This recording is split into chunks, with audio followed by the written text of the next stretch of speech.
자, 일단 74페이지 펴 넣으십시오. 74페이지. 자, 오늘 투자론 총 정리해 드립니다. 투자론 총 정리해 드릴 테니까 오늘 체크 좀 잘 하셔야 됩니다.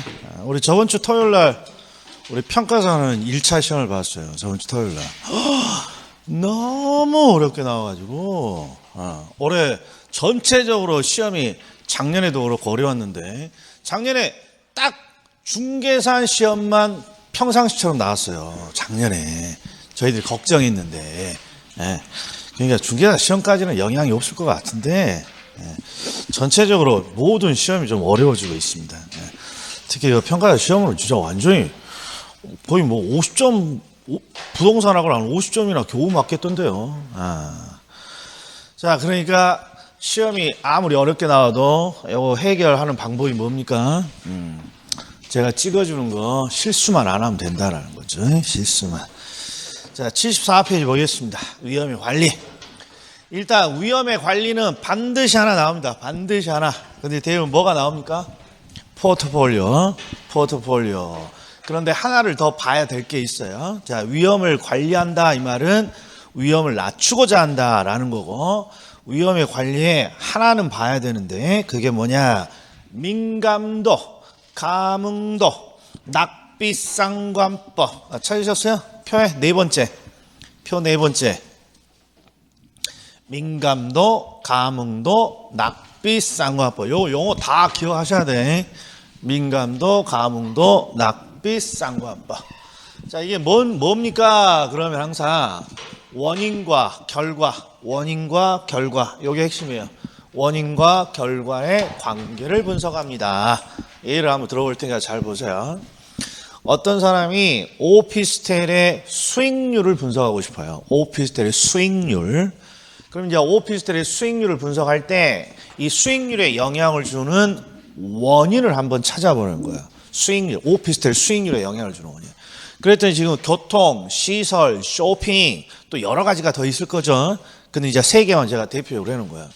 그리고 이제 원인을 변화시켜 보는 거예요. 이 원인을 변화시킨다는 게 어떤 식으로 변화시킵니까? 그러면 우리 오피스텔의 수익률에는 이 교통 조건이 대단히 중요하죠. 그래서 가장 낙관적인 상황이 지하철역과 5분 거리. 가장 안 좋은 상황이 걸어서 1시간 거리. 이렇게 가장 좋을 때하고 가장 낙관적일 때를 동시에 분석해 보는 거예요. 그랬더니 어떤 일이 벌어졌습니까? 5분 거리에 있는 오피스텔은 수익률이 48%고 걸어서 1시간 거리에 있는 가장 안 좋은 오피스텔의 수익률은 28%예요. 그래서 몇 프로가 차이가 있습니까? 20%가 차이가 있죠? 요걸 우리는 민감도라고 불러요. 이걸 민감도. 왜 이걸 민감도라고 합니까? 그럼 보세요. 다시 한번. 오피스텔에는 이 시설이 좋냐 나쁘냐도 오피스텔의 수익률에 영향을 줘요. 그래서 가장 좋은 상황이 스타일러, LG 스타일러. 가장 안 좋은 상황이 그냥 탈수기의 대표자 짤순이. 이제 짤순이 하나 들어가 있는 거. 그러니까 이게 가장 안 좋은 상황이고 이게 가장 좋은 상황이잖아요. 요 안 좋고 좋고의 차이가 5%잖아요. 요걸 민감도라고 하는 거예요. 그러니까 무슨 뜻이냐? 탈수기에서 스타일러로 바뀌면 수익률이 얼마가 변화한다는 뜻이에요. 5% 정도가 변한다는 거예요. 또 봐요.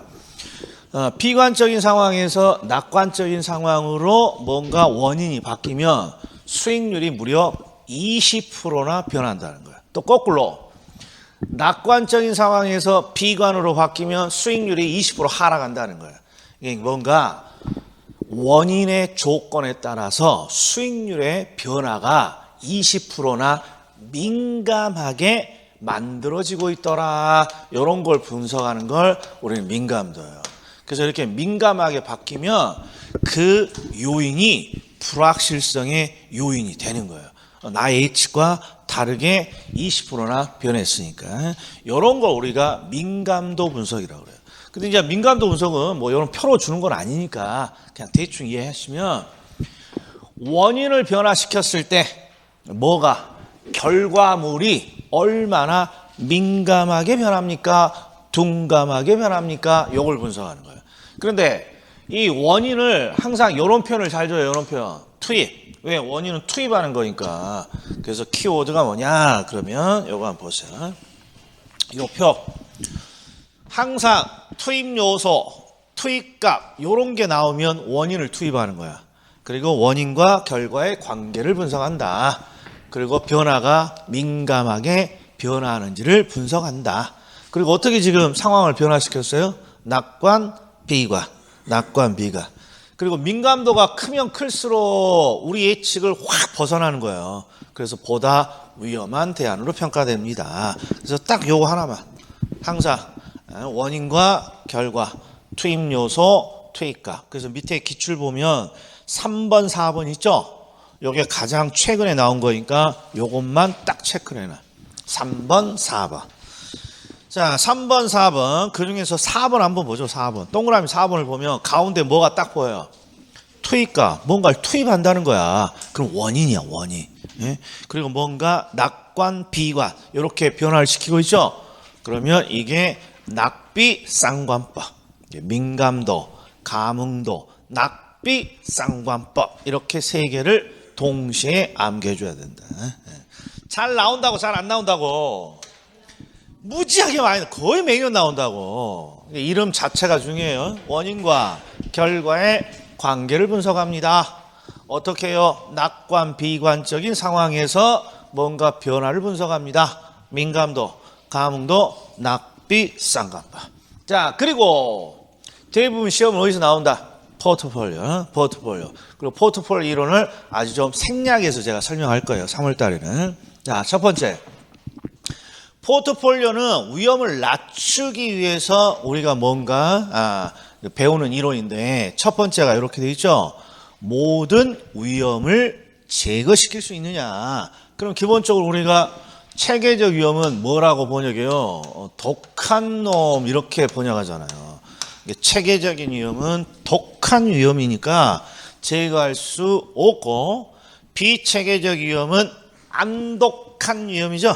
예, 그러니까 제거할 수 있다. 이게 암기 코드였죠. 자, 그런데 여기서 조금 더 디테일하게 나가보면 이런 걸 물은 적이 있어. 도대체 체계적 위험은 무슨 위험이냐라는 거야. 체계적 위험은. 이게 시장이 만들어내는 위험이에요. 시장이 만들어내는 위험. 이 시장이 만들어내는 위험은 독하기 때문에 이걸 절대 제거할 수 없습니다. 이렇게 이해해줘야 돼요. 대표적인 게 지금 이란 전쟁 터졌잖아요. 이게 시장 위험 같아요? 시장 위험 같지 않아요? 시장 위험은 시장에서 발생되거나 시장 전체에 영향을 주는 위험이에요. 이란 전쟁은 시장 전체에 지금 영향을 주잖아요. 그래서 우리가 포트폴리오 예를 들면 내가 아무리 열심히 포트폴리오를 구성했더라도 이란에서 전쟁 터지면 내 주식 쭉쭉 올라가, 내 주식 작살나 있어.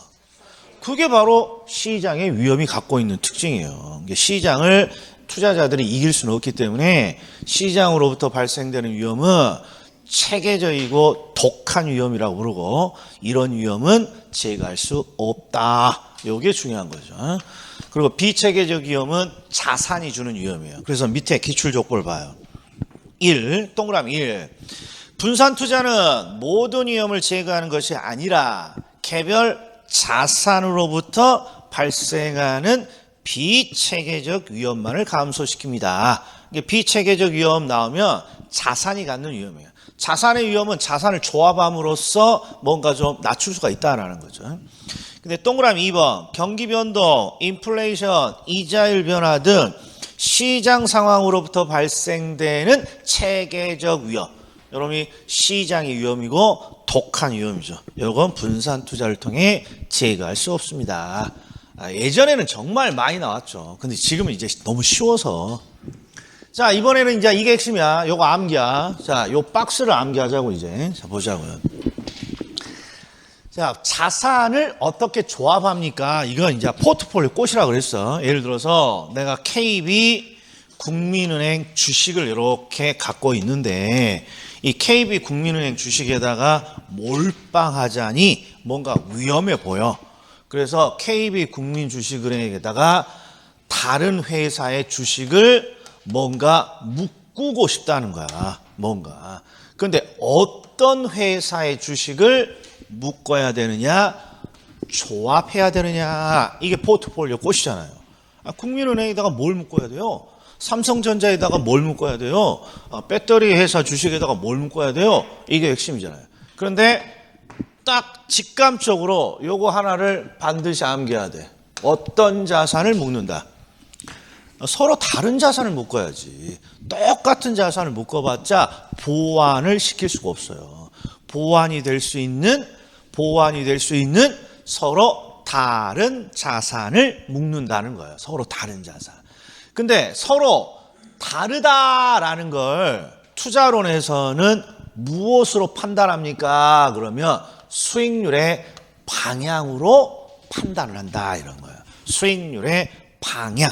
수익률이 같이 올라가고 같이 떨어지면 유사한 자산이라고 부르고, 수익률이 서로 엇갈리면 상반된 자산이라고 이렇게 부른다는 거예요. 이게 요거부터가 이론이야. 이론.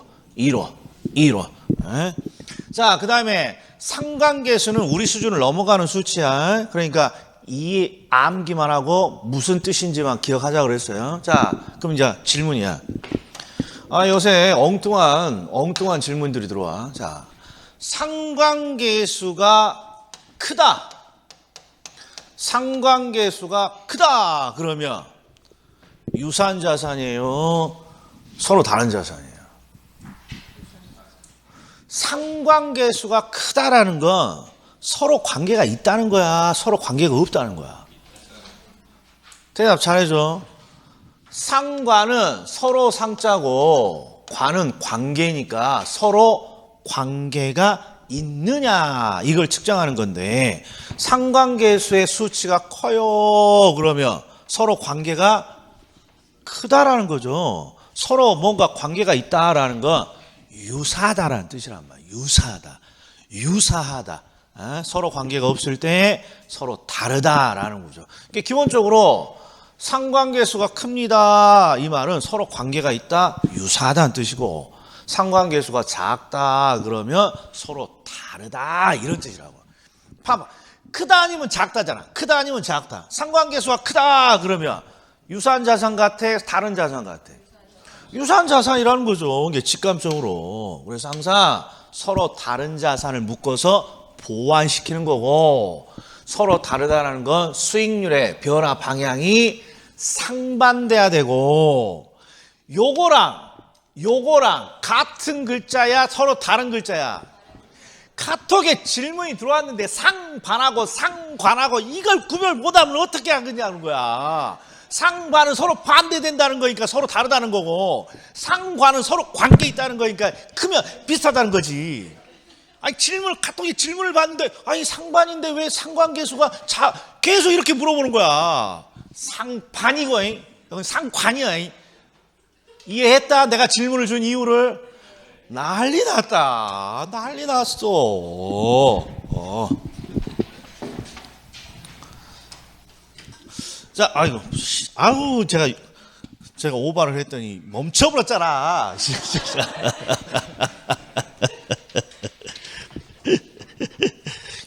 그래서 카톡에 질문을 제가 이렇게 받고 계속 답을 해주는데, 계속해서 엉뚱한 소리만 하시는 거야. 엉뚱한 소리만.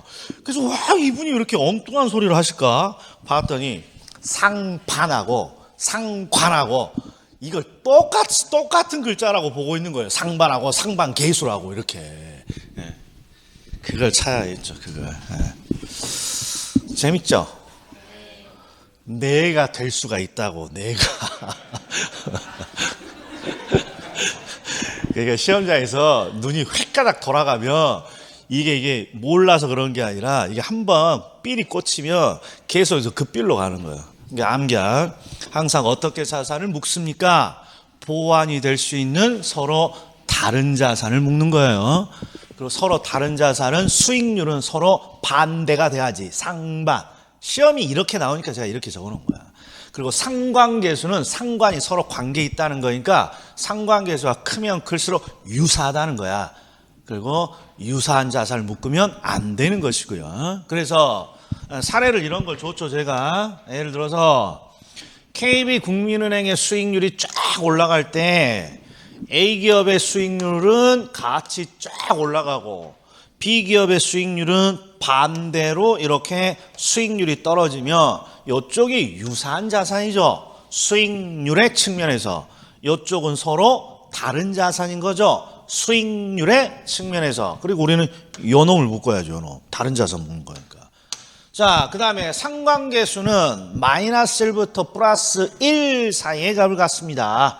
근데 기본적으로 이쪽이 양수, 이쪽이 음수면 양수가 더 큰 수치잖아요. 그러니까 이쪽으로 오면 올수록 서로 관계가 있다. 유사한 자산. 그러다가 어디까지 오면 플러스 1까지 오면 머릿속에서 1 플러스 1. 마트에 갔더니 1 플러스 1이라고 적어졌다. 그러면 똑같은 놈 하나 더 갖고 오라는 거죠. 그러니까 완벽하게 똑같은 애. 묶어봤자 효과 있다 없다?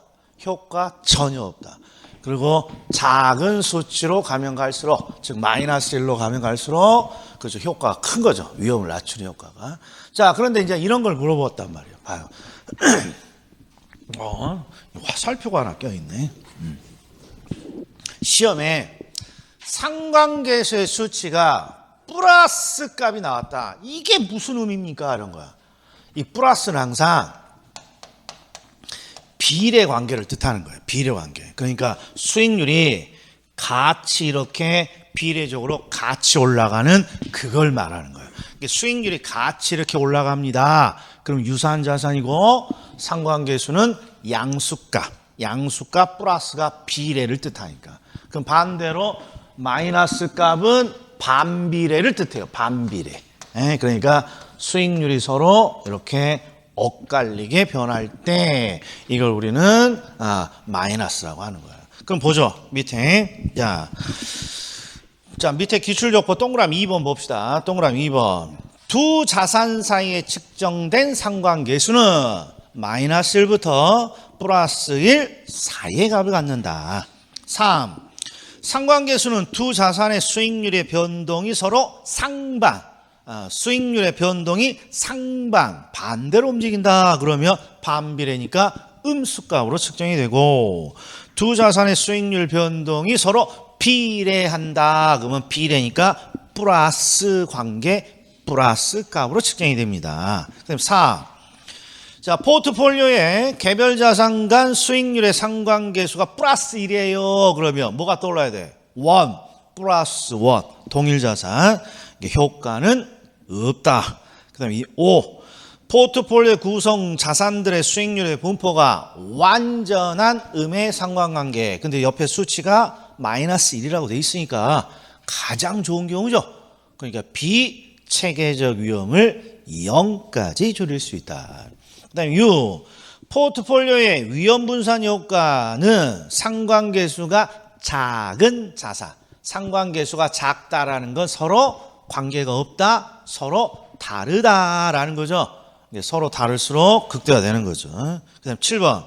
수익률의 변동이 상반된 추세를 보인다. 그러면 서로 다른 자산. 따라서 이런 부동산에 분산 투자하는 것이 좋다. 이렇게 되는 거야. 여기에 시험이 제일 많이 나온다고요. 그 다음에 최적 포트폴리오.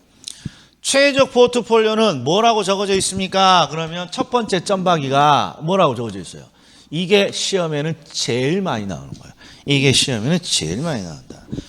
효율적 전선과 투자자의 무차별 곡선이 접하는 지점의 포트폴리오입니다. 자, 효율적 전선과 투자자의 뭐가 접한다? 무차별 곡선. 무차별 곡선. 자, 여기는 이해가 좀 필요하니까 설명을 한번 해볼 테니까 보세요. 자, 어떤 사람이 KB국민은행에다가 A라는 회사를 묶으면 이걸 포트폴리오 A 이렇게 부르기로 했어요. 그리고 B라는 회사를 묶으면 이게 포트폴리오 B 이렇게. 그러면 KB국민은행 주식에다가 묶을 수 있는 경우의 수가 얼마나 됩니까? 그러면 57,000여 개, 57,000여 개. 그냥 우리가 국민은행에다가 다른 주식 하나씩만 묶는다 해도 우리나라의 코스피에 있는 주식이 2,000개가 넘어요. 그러니까 벌써 2,000개잖아. 근데 우리가 하나만 묶지도 않고 또 이렇게 하나를 더 묶을 수도 있잖아요. 그러니까 이렇게 경우의 수를 따지면 굉장히 많은 경우의 수예요. 굉장히. 그래서 우리가 포트폴리오 분석은요, 사람의 손으로는 못 해요. 우리가 컴퓨터에 시뮬레이션을 돌린다고요. 아무튼 이렇게 수많은 조합에 수익을 측정하고 위험을 측정해 본 거예요. 그래서 여기다가 컴퓨터가 표시해. 수익과 위험의 평면에다가. 예를 들어서 A는 지금 5잖아요. 그러니까 수익이 5, 위험이 5. 그러니까 요 정도가 지금 포트폴리오 A 이렇게 되는 거예요. 이 B는 10이니까 수익은 10, 그 다음에 10이니까 요 정도 되겠죠. 요게 포트폴리오 B. 그리고 C는 15, 17이니까 15, 17 해서 포트폴리오 C. 이렇게 컴퓨터가 계속해서 포트폴리오를 이렇게 찍게 되면 이제 수많은 포트폴리오들이 이렇게 찍혀지는 거예요. 이렇게. 그러면 이제 문제는 이 수많은 포트폴리오 중에 내가 최종적으로 어떤 걸 선택해야 됩니까? 이걸 우리는 뭐라 부른다? 최적 포트폴리오라고 부른다고. 최적 포트폴리오. 그래서 최적 포트폴리오는 효율적 전선과 무차별 곡선인데, 자, 이제 해봅시다. 여기서 어떻게 선택을 해야 됩니까? 그러면, 자, 이렇게 한 줄을 끄세요. 이렇게. 한 줄을. 그럼 이게 수익이 5로 동일한 라인이야. 그럼 이 중에 우리는 뭘 선택합니까? 위험이 제일 작은 요쪽을 선택한다고. 또 봐요. 자, 수익이 15%입니다. 그러면 위험이 작은 여기를 선택하는 거예요. 이렇게. 또 이렇게 한 줄을 컴퓨터가 찍어. 그럼 이게 위험이 12로 고정이야. 그럼 우리는 어떤 걸 선택해요? 수익이 제일 큰 요 부분을 선택하는 거예요. 컴퓨터가. 그럼 이게 지금 뭐하고 자빠져 있니? 그러면 위험은 제일 낮은 포트폴리오를 컴퓨터가 선택하고 수익은 제일 큰 포트폴리오를 선택하고 자빠져 있어요. 이걸 유식한 용어로 평균 분산 지배 원리를 적용하고 있습니다. 라는 거지. 평균 분산 지배 원리는 수익은 높은 거, 위험은 낮은 거 선택한다는 원리니까. 자, 그래서 이렇게 계속해서 컴퓨터가 시뮬레이션을 돌리면 결국 어디에 있는 놈만 남습니까? 그러면 항상 요 수많은 포트폴리오 중에 맨 가쪽에 있는 애들만 요렇게 선택이 되는 거예요. 요걸 우리는 뭐라고 부릅니까? 그러면 평균 분산 지배 원리로 선택됐으니까 요 안에 있는 것들은 둘 중에 하나야. 수익이 제일 크거나 위험이 제일 낮거나. 그래서 선택할 만하죠. 그래서 요걸 투자하기에 효율적인 포트폴리오를 연결했다 해서 이걸 효율적 전선이라고 부른다라는 거예요. 효율적 전선. 자, 그럼 이제 보세요. 요 효율적 전선상에 있는 요 투자는요, 어떤 걸 투자해도 다 뭐라고 돼 있어? 효율적이야. 왜? 수익이 높거나 위험이 낮으니까. 그러면 A하고 B 두 개를 딱 놓고, 그럼 결국 아니 이게 다 효율적인 건 알겠는데 정확히 투자자는 여기에 있는 걸 다 투자할 수는 없잖아요. 그럼 결국 어떤 사람이 A를 선택하고 어떤 사람이 B를 선택합니까? 그럼 결국 투자자의 성향에 달려있다는 거예요. 투자자가 야, A가 더 좋아 보여요. 그럼 A를 선택하는 거고. 투자자가 B가 좋아 보여요. 그럼 B를 선택하는 거예요. 이 안에서. 투자자가 고르는 거야. 그런데 투자자가 골라요. 그러면 뭐가 이론화돼 있지 않잖아요. 그래서 투자자의 성향을 나타내는 선이 있어. 투자자의 성향. 요 놈을 우리는 무차별 곡선이라고 부르는 거야. 무차별 곡선. 그래서 자 봐요.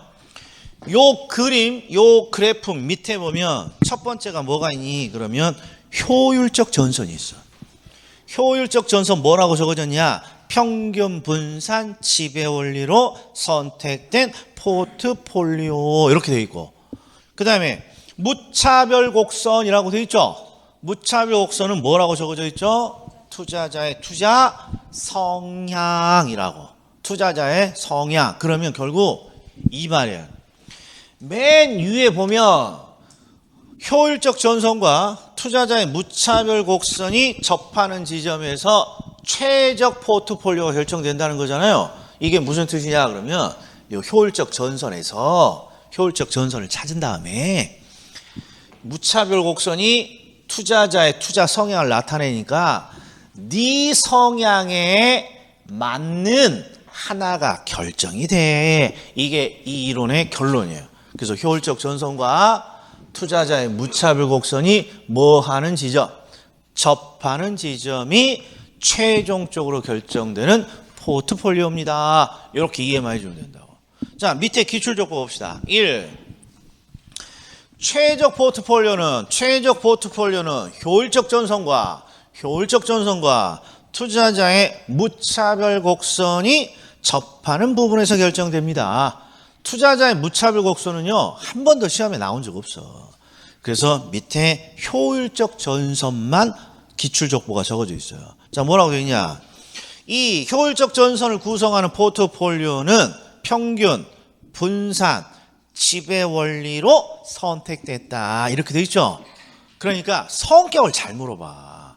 평균, 분산, 지배 원리로 선택이 됐으니까 항상 동일한 위험에서 최고의 수익을 갖는 포트폴리오이거나 동일한 수익에서 최소의 위험을 갖는 포트폴리오를 의미하더라. 그리고 하나 더 나와. 3번.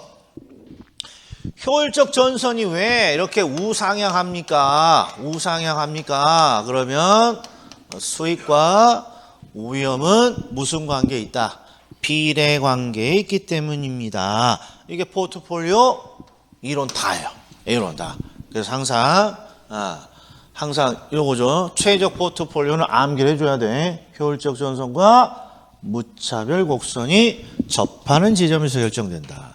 그리고 효율적 전선을 보면 항상 이 문구가 잘 나와. 효율적 전선은 평균 분산 지배 원리로 결정이 돼요. 그러니까 어떤 성격을 갖고 있어요? 그럼 수익은 제일 높은 포트폴리오 이거나 위험은 제일 낮은 포트폴리오예요.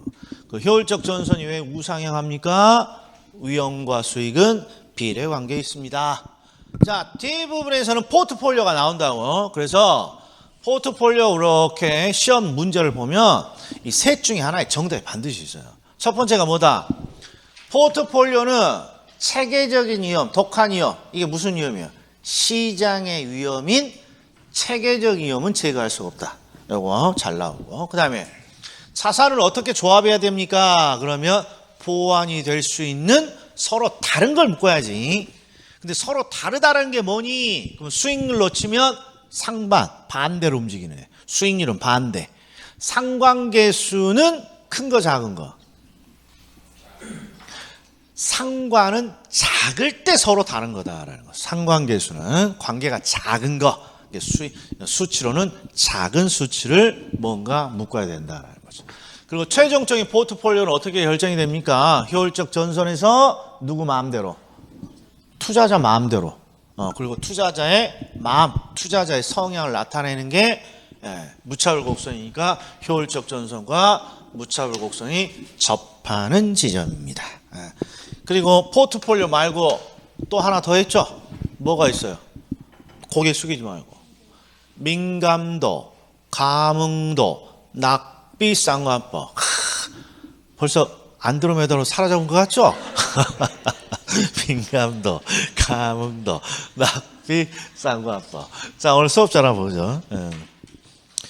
자, 33회 기출이죠. 그러니까 포트폴리오가 33회 기출, 요거 한번 봅시다. 자, 5번. 이거 뭐냐? 이게 저번 주 문제네. 저번 주 문제. 저번 주 문제에서 제가 요거 아직 안 했다고 넘어갔어. 이거 한번 봅시다. 경기 침체, 인플레이션. 딱 보니까 시장 위험이에요. 개별 자산의 위험이에요. 시장 위험이잖아요. 그러니까 시장 위험을 체계적 위험이라고 하냐, 비체계적 위험이라고 하냐, 이렇게 물어봤다고. 이건 포트폴리오 주제가 아니죠. 시장 위험은 체계적 위험이라고 하고, 포트폴리오로 넘어오면 포트폴리오는 요 놈을 제거할 수 없다라고 하는 거죠. 자, 이게 의외로 많이 함정이 빠졌다. 자, 그럼 봅시다. 오늘 포트폴리오 이론. 자, 1. 틀린 거야.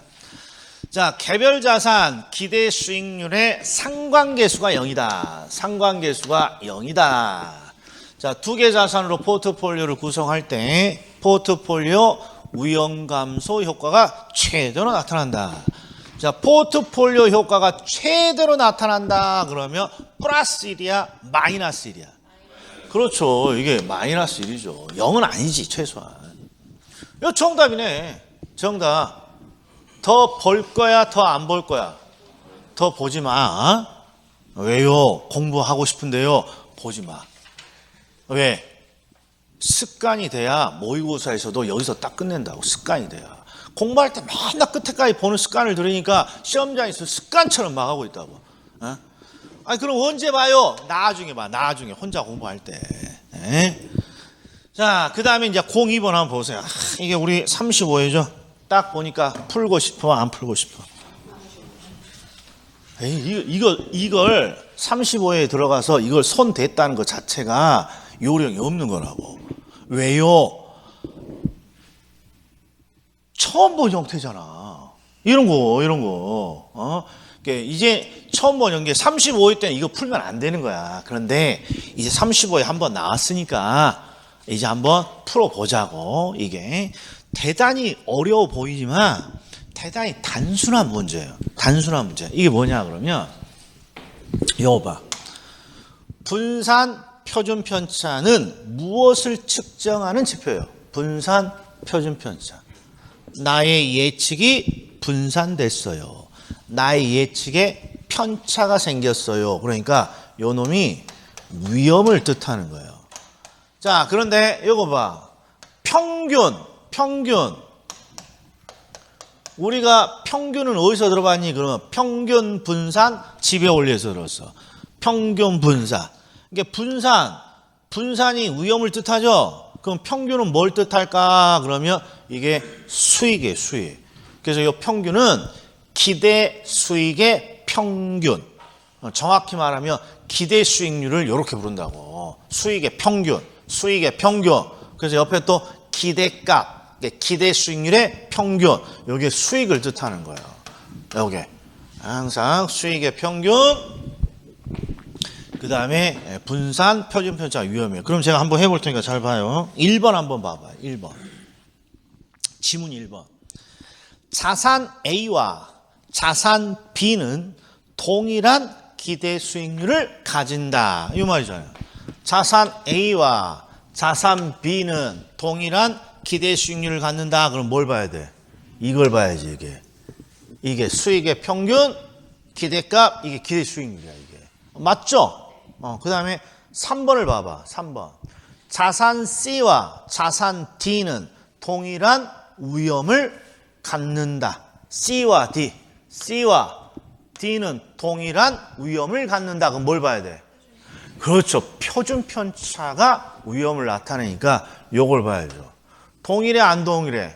그래서 요놈이 정답인 거라고. 할만하네. 왜 이런 걸 이렇게 더럽게 어렵게. 그러니까 35회 때는 요거 풀면 안 된다고. 처음 본 유형이니까. 근데 이제는 요런 표 나오면 최소한 뭐는 찾아봐야 되냐. 분산이나 표준 편차가 나오면 위험이고, 평균 또는 기대가 또는 수익의 평균 이런 거 나오면 수익을 뜻하는 거구나. 요 정도만. 요 두 개만 분석해 주면 되는 거예요. 요 두 개만. 자, 그럼 봐봐요. 이거 봐. C하고 D만 봐. C하고. 이게 이제 평가사 시험에 나온 문구야. 봐. C는 D를 지배한다. 야, 요것만 보라 했어. C는 우리가 평균분산 지배 원리라고 하잖아. 그래서 평균분산 지배 원리는 왜 지배 원리라고 합니까? 그러면 요런 문구를 쓴다고. 지배한다. 그럼 봐봐. C가 D를 지배한다. 그러면 C가 낫다는 거야, D가 낫다는 거야? C가 낫다는 거야, D가 낫다는 거야? C가 낫다는 거죠. C가. 그럼 보자고. 수익은 둘이 똑같아. 우리는 뭘 더 선호해요? 위험이, 수익이 동일하면 위험이 낮은 거. 표준 편차가 위험인데 요 놈이 더 낮잖아. 그러니까 C를 우리는 보다 선호하죠. 요걸 우리가 C는 D를 지배한다 이렇게 말한다고. 그래서 우리가 지배 원리라고 말한다라는 거야. 지배 원리라고. 지배 원리라고. 지배 원리라고. 됐다.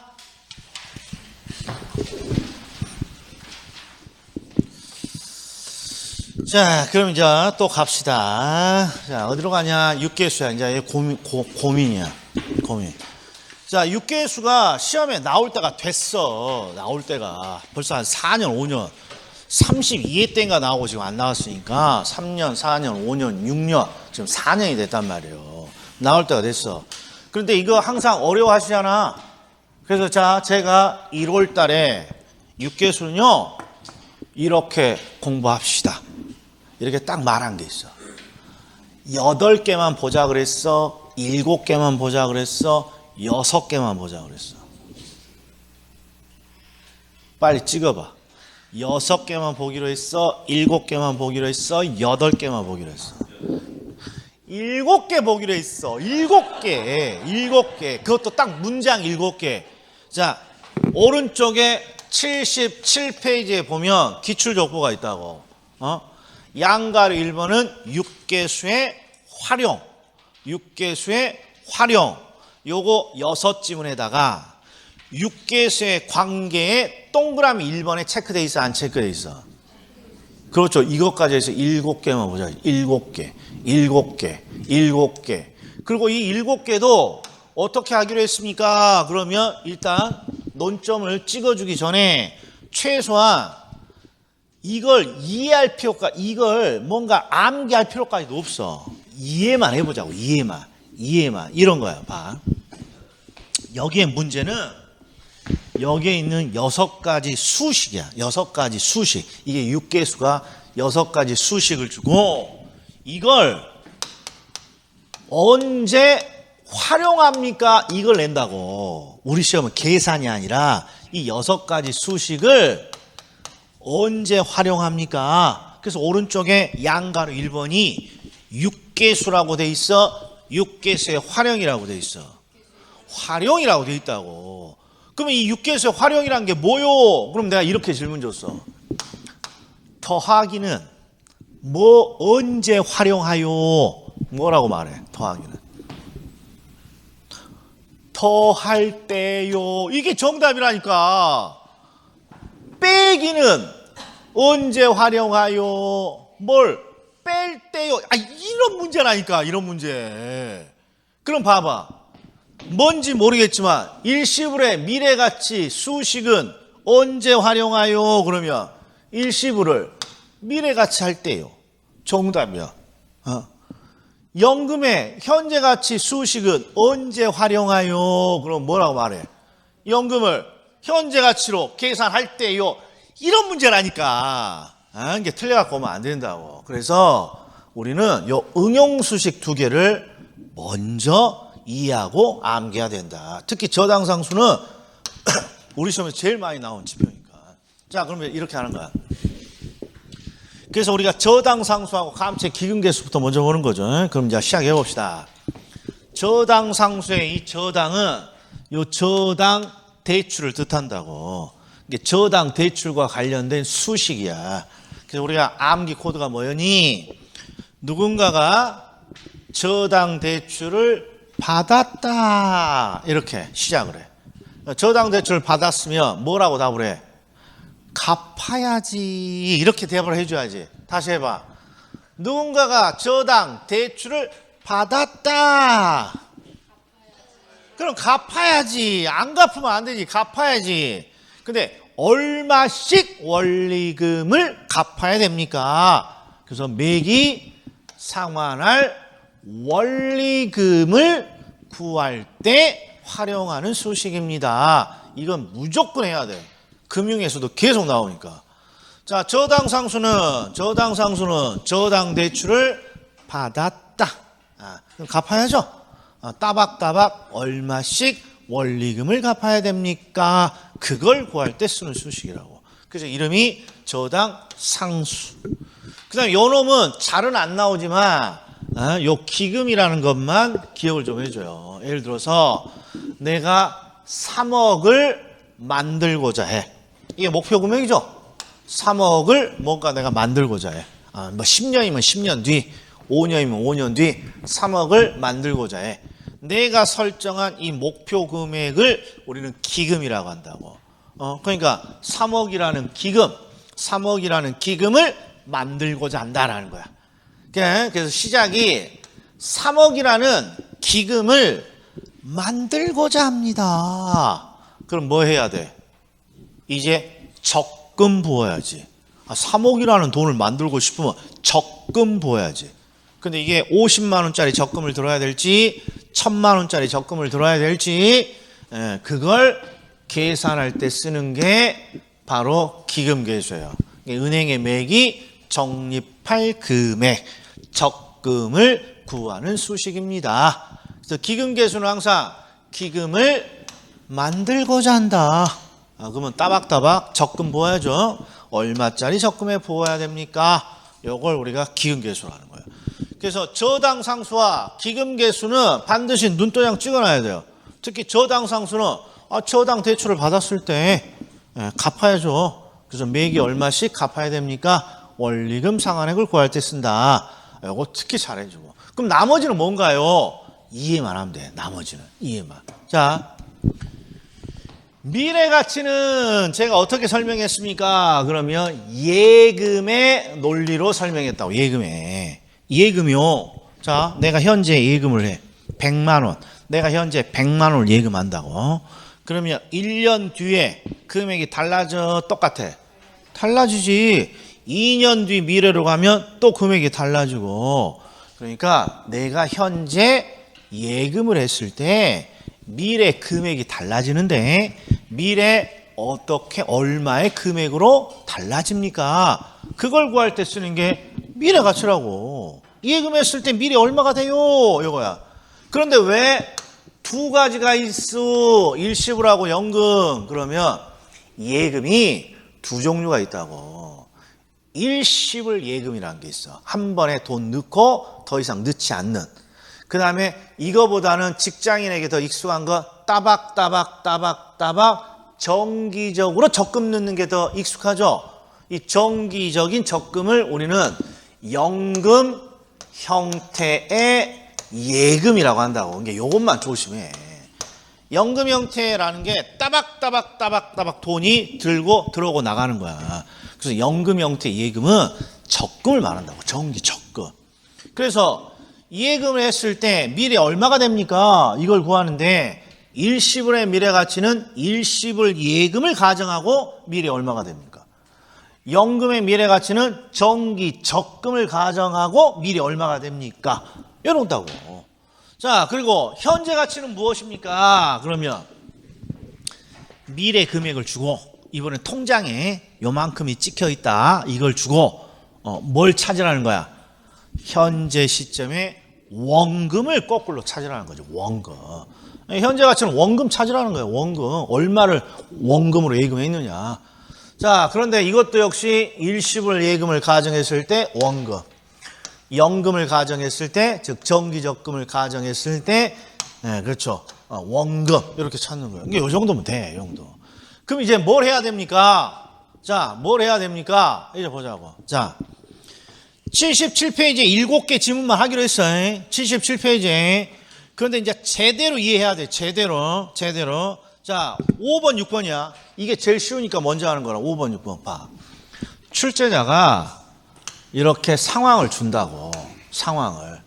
뭐 하시겠다고. 어떤 걸 산정한다, 계산한다, 이런 상황을 준다고. 그러면 이제 6가지 수식 중에 어떤 수식을 그렇죠. 활용해야 되느냐 이렇게 물어보는 거라고. 더할 때는 뭐 활용하고 더하기 활용하고 뺄 때는 빼기 활용한다. 이거랑 똑같은 문제라고. 그럼 읽어봤어.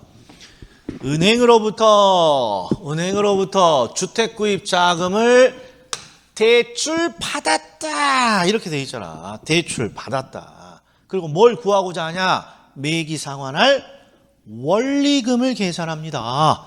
갚을 돈이죠. 그래서 저당 상수를 활용하면 되겠다. 이렇게만 해주면 된다고. 그 다음에 자 6번 봐봐. 직장인이 10년 후에 1억을 만들고자 한다. 이렇게 돼 있잖아. 10년 후 1억을 만들고자 한다. 만들 수 있겠어? 못 만들겠어? 못 만들어. 10년 후에 1억을 어떻게 만들어? 한 푼도 안 쓰고 다 모아야 돼. 진짜. 뭐 그 대신 뭘 해야 돼? 중개사 자격증을 따서 좀 사기를 치면 가능하죠.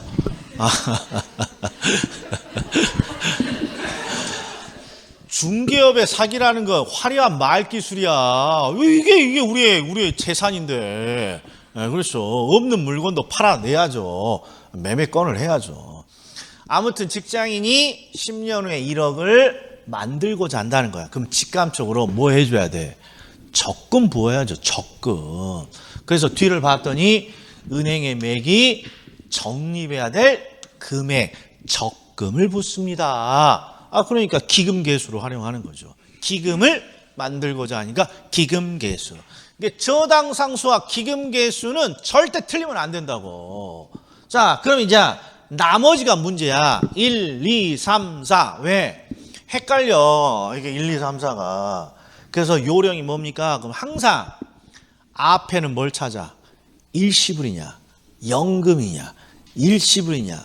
연금이냐? 앞에서는 찾고 뒤에서는 뭘 찾아? 미래가치냐?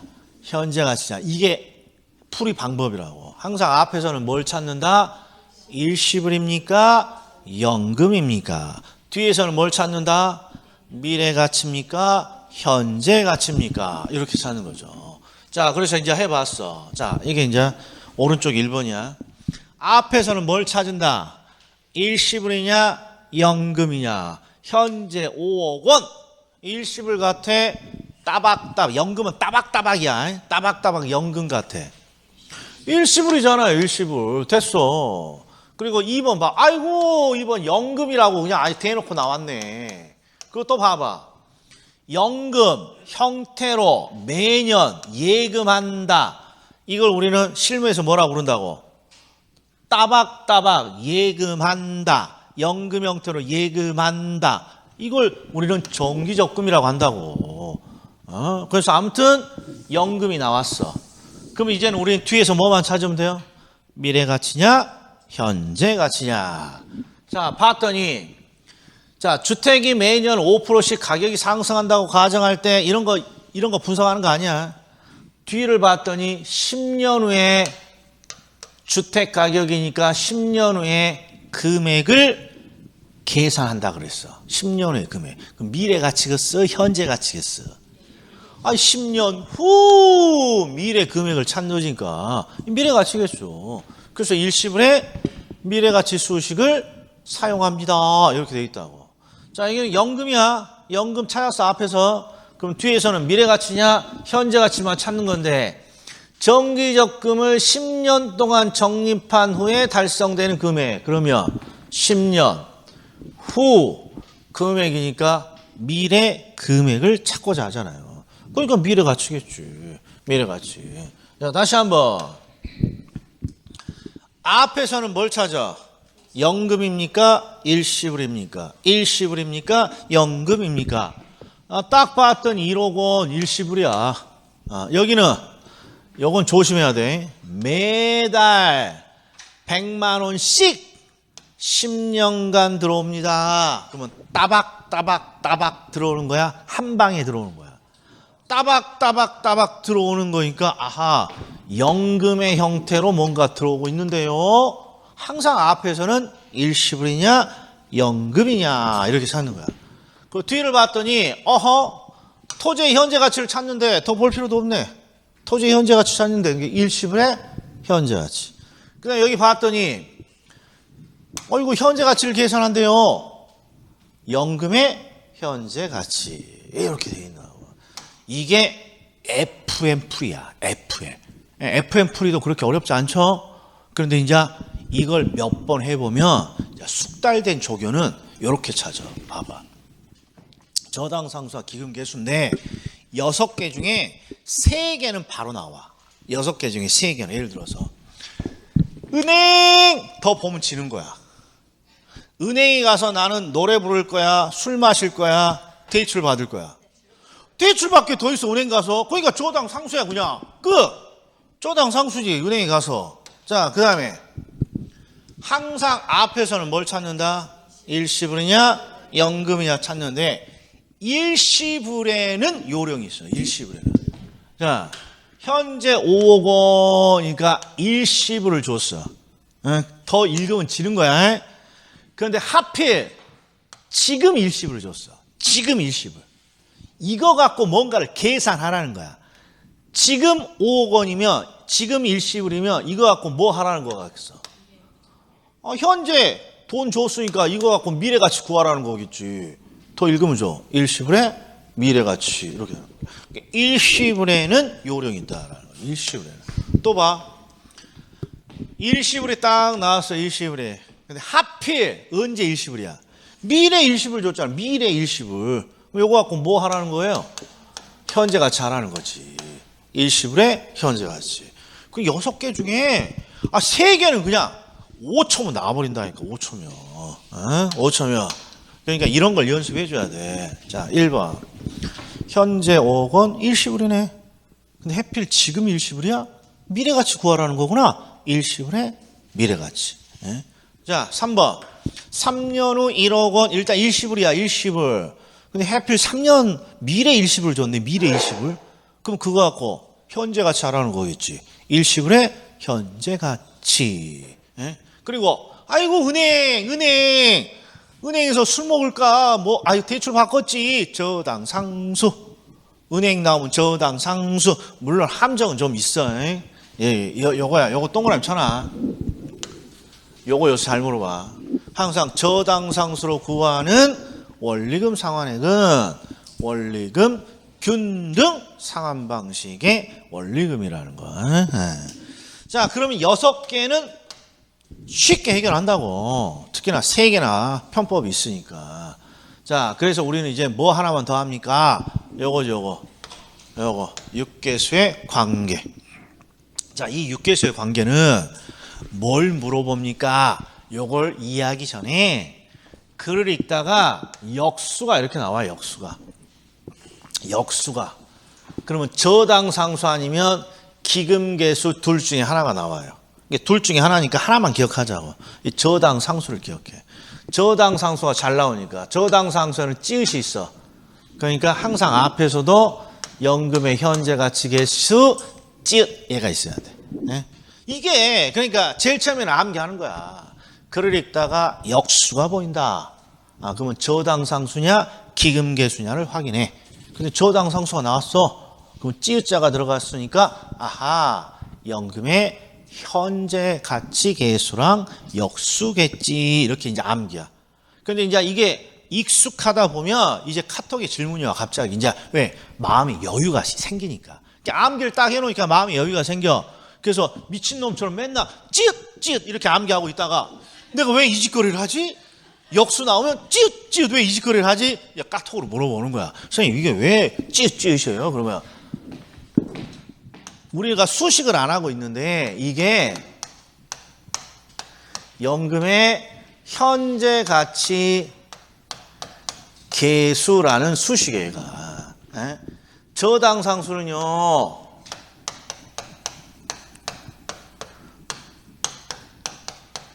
요게 수식이고. 근데 가만히 봤더니 역수관계 있는 것 같아?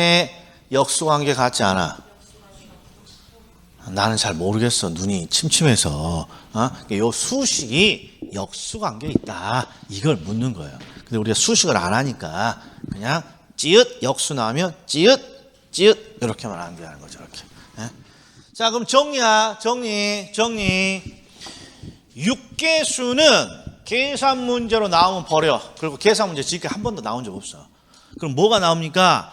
이 6가지 수식을 육계수라고 그래요. 이 6가지 수식을 언제 활용합니까? 이걸 묻는 거라고. 언제 활용합니까? 그래서 뭔가 익숙하게 하고 싶습니다. 그러면 이 정도는 해줘야 돼. 저당상수가 나오면 저당 대출을 받았을 때 매기상환할 원리금을 구할 때 쓴다. 기금계수는 기금을 만들고자 한다. 그럼 따박따박 적금 부어야죠. 매기 적립액을 구할 때 쓴다. 나머지는 일시불을 미래가치 구할 때 쓰고요. 연금, 정기적금을 가정했을 때 미래 얼마가 됩니까? 이런 걸 찾고요. 요 정도만 해주면 된다고. 지문 딱 7개라. 그리고 더 이상 여기다가 시간을 투자하면 오바야. 시험에 나올지 안 나올지도 모르는데. 자, 10분 쉬겠습니다.